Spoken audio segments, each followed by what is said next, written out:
Good morning, good afternoon, whatever it is. All right, appreciate everyone for joining us for Coach Knowles' press conference. We'll do a couple questions from Zoom to start, and then we'll open up for questions here in the room. Let's go to Rich Scarcella, and if you could introduce yourself and share the outlet you're with as well, that would be great. Thank you. Thanks, Greg. Good afternoon, Jim. Rich Scarcella from the Reading Eagle. Hey, Rich. How are you? I'm great. Good. Jim, you've had obviously tremendous amount of success at Ohio State, and I was wondering why you thought this was the time to leave for another job. Yeah, I mean, I'm grateful for my time at Ohio State and the opportunity that Coach Day gave me. We had the number one defense in the country. We won a national championship, had great relationships with the players and with Coach Day and the administration, felt supported.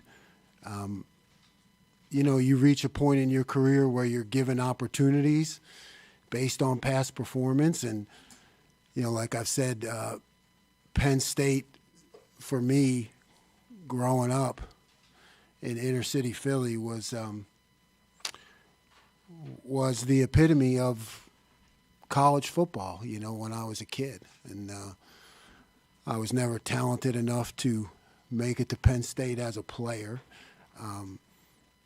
But, given the opportunity to do it now as a coach, it's really where I want to be to continue my career and bring any expertise that I can, to the organization.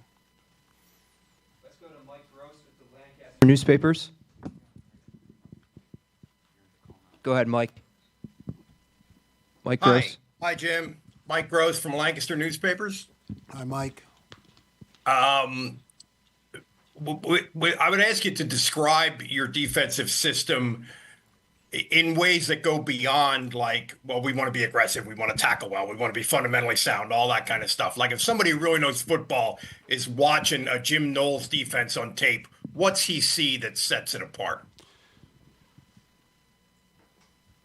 I think if the people who watch it and the people who report on it, which not trying to butter you guys up, but I mean the media and everyone nowadays has become so much more knowledgeable, and I appreciate that.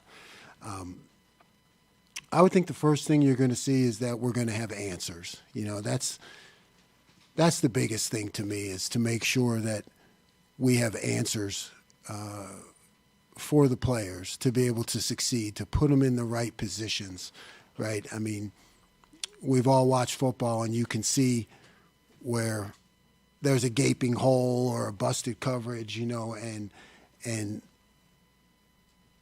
I never blame the players for that. I always take responsibility. If something happens negatively, the players know that in the game that's my responsibility. So I think, anybody who watches it, you're just going to see that guys are in the right places. They're in the right places, and they're not being exposed, to the opponent offensive coordinator or the opponent quarterback, that there's enough disguise built into the defense so that our opponent doesn't know exactly what we're in. I think that's a big deal. I think that gives our players the best chance to succeed. One more question from Zoom, Johnny McGonigal. Hey, Johnny McGonigal with Penn Live. Jim, nice to meet you. Thanks for the John. time. How would you describe James Franklin, Pat Kraft during this process of coming to Penn State, and it's almost a recruiting process or the hiring process to get you here? Incredibly supportive, incredibly welcoming. I've really felt that in just my short time here, that very welcoming. Recording in progress. Not not a cliche, but you feel the family, you feel the we are Penn State, and that it means something to everybody, and they just want to win, and they want to win at the highest level, and they're committed to doing whatever it takes, and they've just been really, really welcoming. It's been an easy transition. All right, we'll go to questions in the room. Let's start over here with Mark and then Bob. Hey, Jim. Mark Brennan from Lines 247. If I could ask you to follow up on Pat Kraft, how integral was he in getting this done, and what did you learn about him through the entire process? Yeah, I did not, during the process have that much contact with Pat, because it all really went through Coach Franklin. But, I just always got the sense that he was in the background. He was in the background, willing to do whatever it takes to make it happen, and it just always came through Coach Franklin that he has tremendous support from the AD, from the president. You felt the alignment in the conversations that I had with Coach Franklin, but I didn't get to deal with Pat very much in the process. In the front right here, Mark or Bob. Jim, Bob Flounders from Penn Live in Harrisburg. Hey, Bob. How you doing? Good. Hey, so the social media, I think you met with the team and you were talking quite proudly about being a Philadelphia guy, a Philly guy.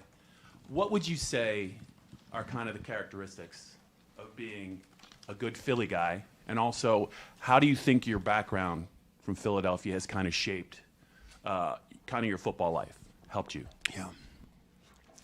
You got to be tough, If you're from Philly, you got to be tough. And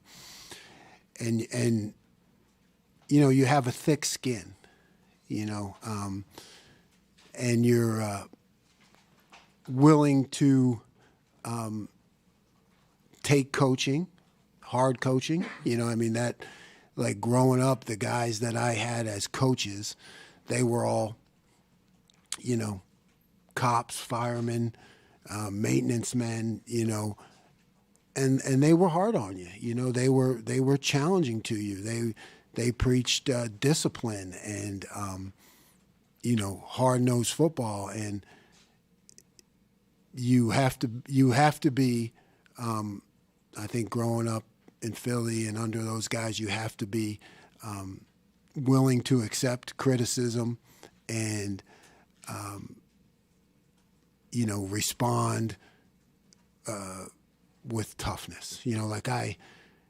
Even with the players, I'm always all for a guy that's gonna challenge, the coaching. Like, hey, I want to know why we're doing this, and what's the purpose, and kind of that back and forth that you get growing up there, where you're willing to speak your mind, and you accept it when you make a mistake, but you challenge it if you have a different opinion, and I think you learn not to take things personally. That's a bit. Yeah, don't take it personally. My coaches, teachers growing up, they're trying to make you better, and I coach that way. Like, we're in this for you. I knew that they were in it for me. Like, you knew that those guys loved you, and they would love you. There was a mix of that, like tough love, and that's what I got growing up there. In the front, John. John Sauber, Senate Daily Times. How you doing, Jim? Hey. I spoke to Clayton Carlin, who called you a connector and emphasized how much effort you put into connections with players. Why is that so important in your coaching? Oh, the players, they have to trust you. They have to know that you care about all their personal situations, and they have to trust that you have their best interest in heart, and you build that, right? That doesn't come right away. And you can't do it all the time by just being their friend all the time. There are times where you have to be the one who's pushing the discipline and holding them accountable. But then once they know that you're accountable, those situations that come up where I make a mistake, or something happens within the defense that's not their fault. I think it's important. It's always been with me, with the players, with accepting responsibility. Like once they see that you're not going to point the finger at them, that you're going to say, hey, that was my fault. I didn't train you correctly again, or they ran a play that we weren't prepared for, or a formation, and I didn't have you ready for that. I think that builds a lot of credibility and a lot of trust.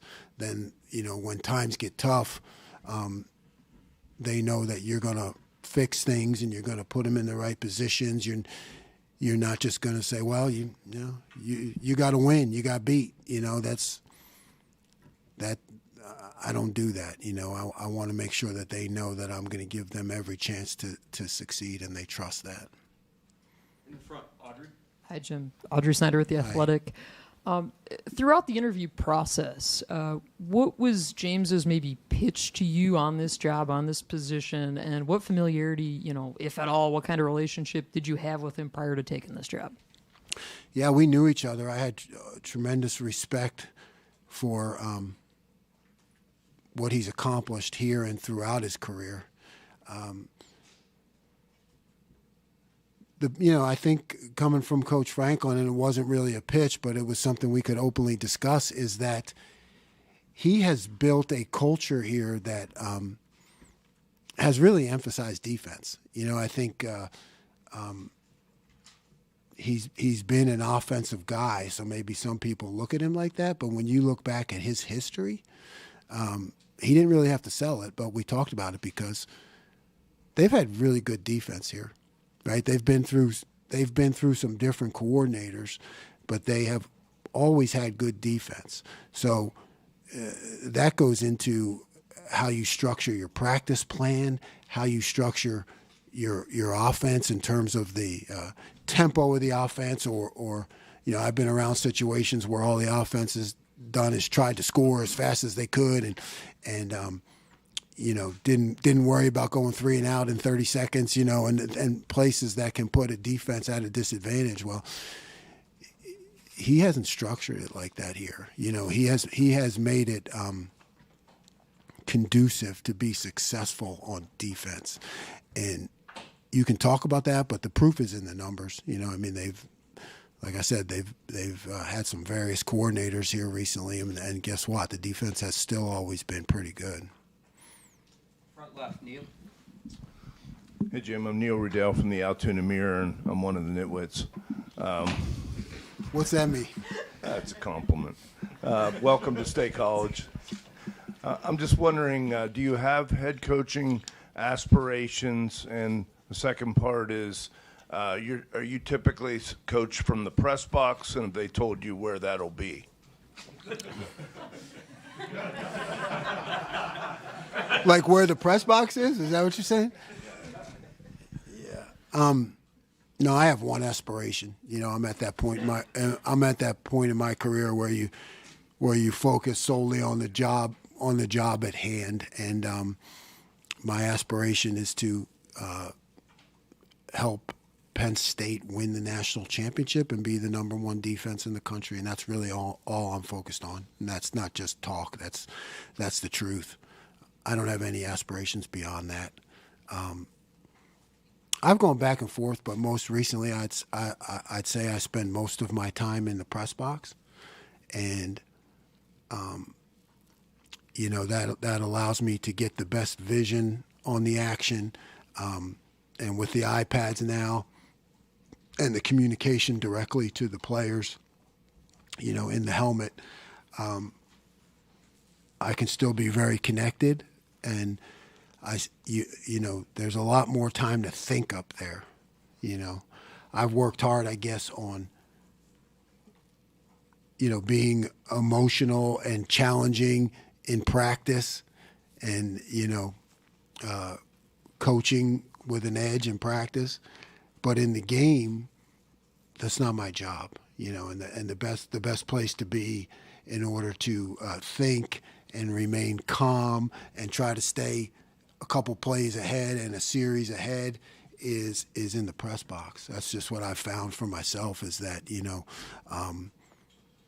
if there's a camera up there on me, hopefully you're not going to see me reacting to a bad play, or even if we get a great play. I really try to stay centered, and my job is to not cheer or react or yell. No one's going to hear me up there anyway, right? Either way. So it's like my job is to think and be composed, and I've just found the press box is the best place to do that. Over here on the right, Tyler. Hey, Jim. Tyler Donahue from Lions 24/7. Welcome to State College. Thank you.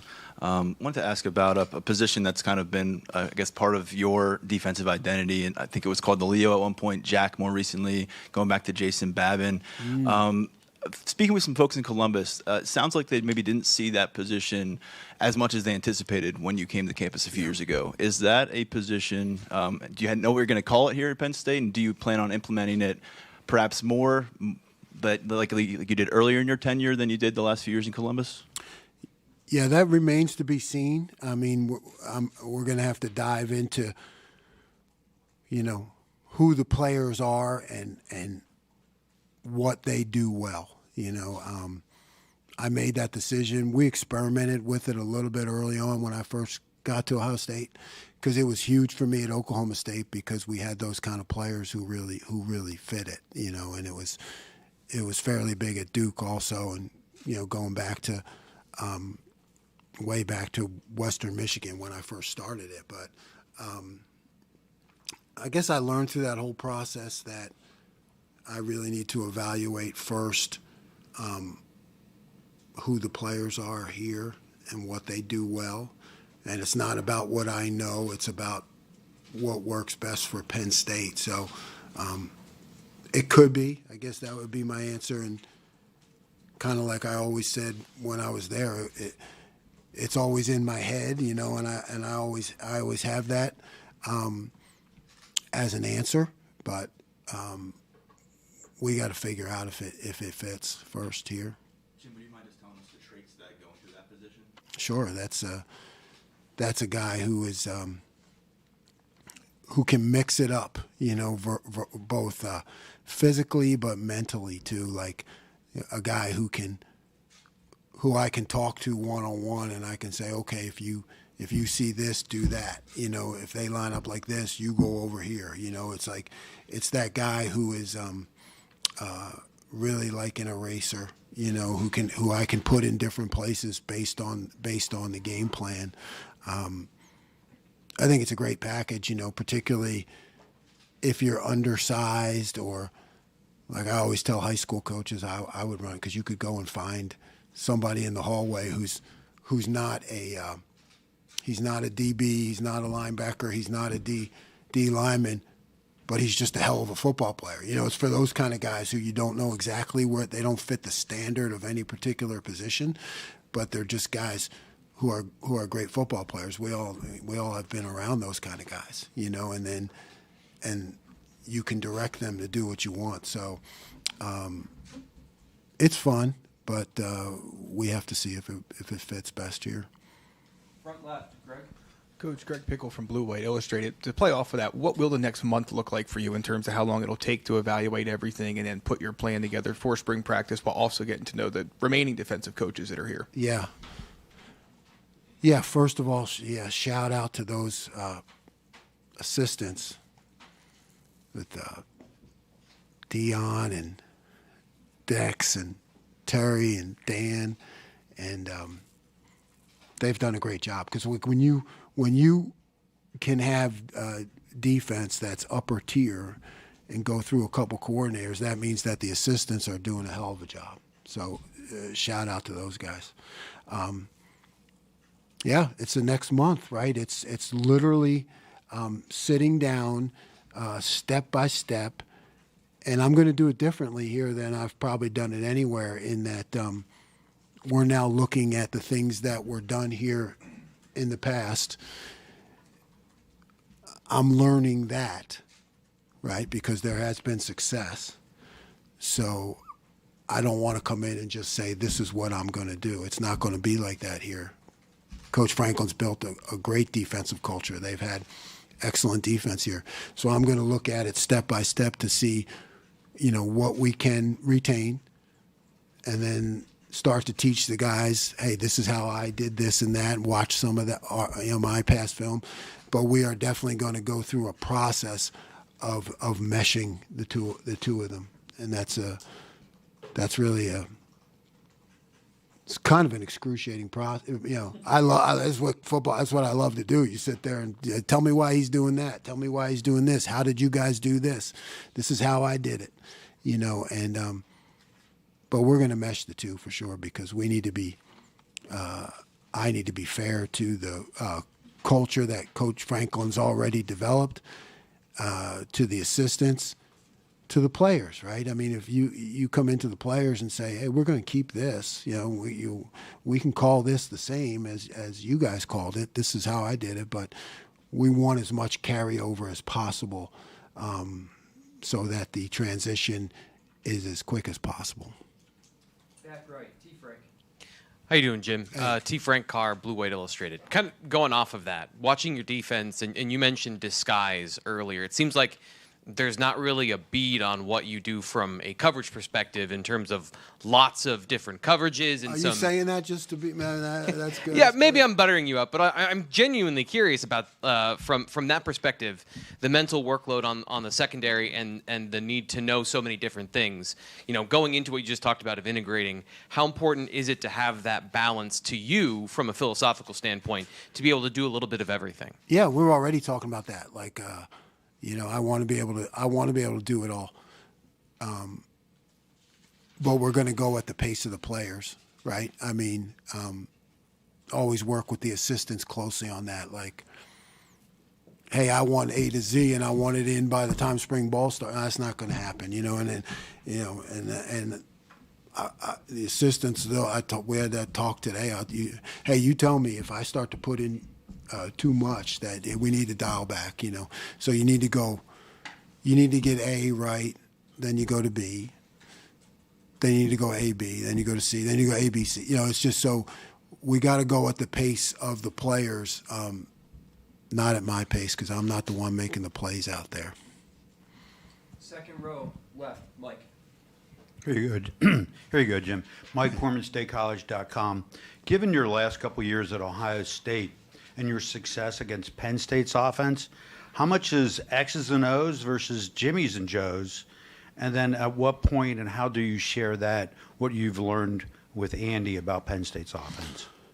Yeah, Andy's been great. I mean, I've always had great respect for him, and he and I are talking already and exchanging ideas, and we'll continue that. The best way to make our team better, and you feel that here at Penn State that we are a team. So yeah, we're talking, and we'll talk even more.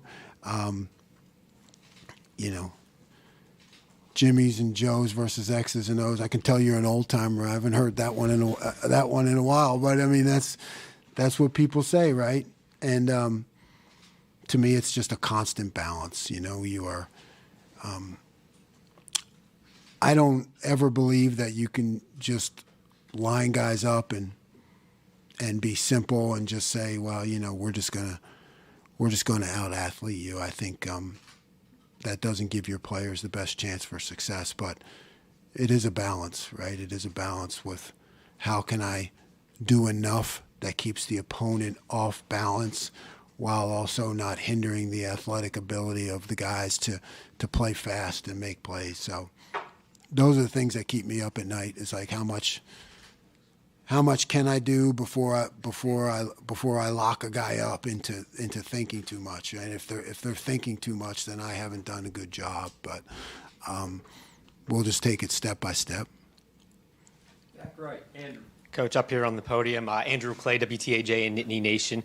You mentioned about growing up in Philadelphia and Penn State was the gold standard. I'm curious, did you come to games? Did you grow up really watching Penn State? Did you have any really relationship with the university as a kid growing up in Philly? I had zero relationship, you know. I tell my kids all the time I was a gutter snipe, you know, running around the streets of Philly. But no, so any relationship I had was just all in my mind, you know, kind of a dream. No, you know, I said it earlier. I don't want to repeat myself, but it's the truth, you know. I'm old enough where we had 3 channels. Anybody remember that, where you didn't have a remote, where you had to get up and change the television yourself, and no, you didn't even get to see that. No, I never even dreamt of going to a game. You know, we didn't have that kind of money or there weren't those kind of resources to get the, you know. State College could have been California for all, like when you live in Philly, you know, it's all out there. But yeah, I would watch those Sunday morning programs with Coach Paterno's brother, I think it was, right? He used to do those Sunday morning programs, and you know, due to time constraints, we moved to further action in the third quarter. And but I had these coaches, you know, who loved Penn State, you know, and they would come right from work. So what would they do? They'd roll their pants up, you know. The way Coach Paterno, they'd roll their pants up and come right from work. So. You know, I knew the term linebacker U because of them. You know, there wasn't a me like, you know, so it was always more of just a dream than it was anything that I could have a real relationship with. Got time for 2 more in the back left, Daniel. Jim, Daniel Gowan, Lines 24/7, right here. Oh, there you are. You mentioned the assistants on staff a little bit ago. What does that do for you to come into a new place where there already is an infrastructure in place and, you know, guys who have been around for a while? How does that affect your process, I guess, of installing this defense? Yeah, it makes my life a lot easier. Veteran coaches who have been successful, but are also really low ego guys.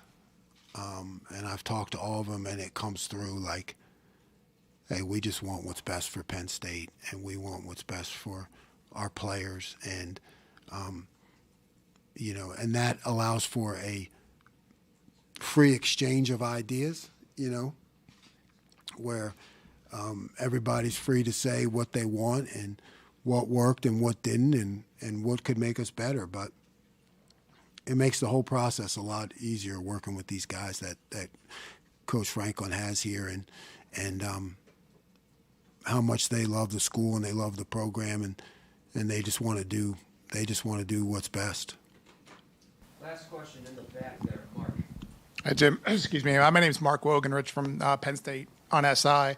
I wanted to follow up on your answer about Philadelphia and Penn State and linebacker U and rolling up the pants, that sort of thing. Why is it important for you now to be here to help this Penn State team win a national championship? I see it as, I mean, so close, right? I think I can help. I think I can be of service. These things, once you get past, you know, maybe being young and thinking you're going to be the head coach of the Green Bay Packers, you know, as you move forward in your career, you really start thinking about how can I be of service? You know, where can I add to a great team and be a part of a great team? And this is the place, because everything here is so close to winning it all, and I'm hopeful that you know, I can help get it there. All right. Thank you very much, Coach. Thank you.